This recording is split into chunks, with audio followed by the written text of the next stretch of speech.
If you lead people and you want to get even better at it, one of my very favorite tools is called the CliftonStrengths assessment. It's an approach I've used in my business for many, many, many years, and it's just the coolest because it helps leaders understand the natural patterns of thinking, feeling, and behaving on their teams. Well, one of the types of people that you might lead on your team are those who lead with what we call executing themes.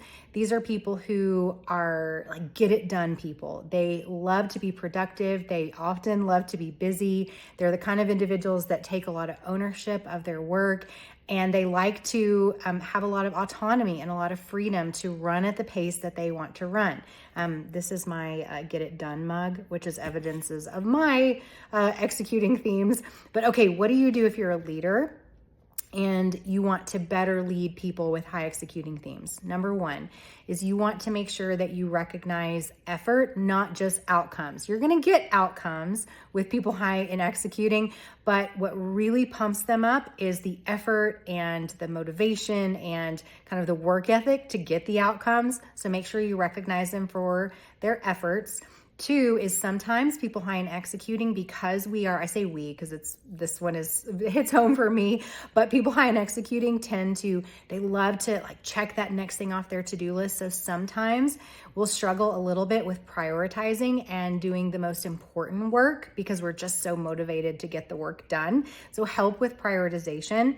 Another thing that you can do with people who are really high in executing that's helpful is make sure that they know where the goalpost is. What does success look like? If they have clarity on the outcomes that you need, you can almost take it to the bank that people high in executing are going to make stuff happen.